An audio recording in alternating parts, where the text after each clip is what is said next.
నమస్తే friends.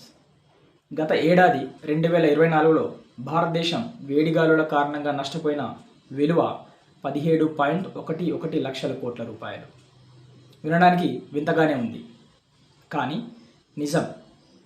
University college of London వారు 71 విద్యా సంస్థలు మరియు యుఎన్ఓకు సంబంధించిన 128 మంది నిపుణులు కలిసి ఒక నివేదికను 2025లో విడుదల చేశారు.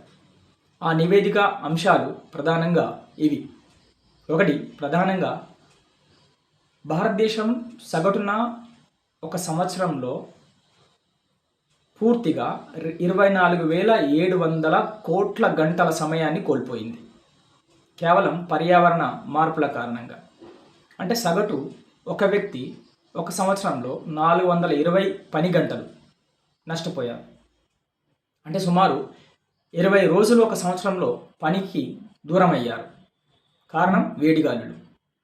సో దీని మొత్తం విలువ 17.11 లక్షల కోట్ల రూపాయలు. అదేవిధంగా ప్రధానంగా ఏ రంగాలు ఎక్కువ నష్టపోయినాయంటే వ్యవసాయ రంగం. ఈ వ్యవసాయ రంగంలో దాదాపుగా 66% పని గంటలు కోల్పోయారు. అంటే సుమారు 16,000 కోట్ల పని గంటలు వ్యవసాయ రంగంలో కార్మికులు నష్టపోయారు. దాంతోపాటు నిర్మాణ రంగంలో 20% పని గంటలు, అంటే దాదాపు 5,000 కోట్ల పని గంటలు అక్కడ నష్టపోవడం జరిగింది. సో ఈ మొత్తం విలువ 17.11 లక్షల కోట్ల రూపాయలు.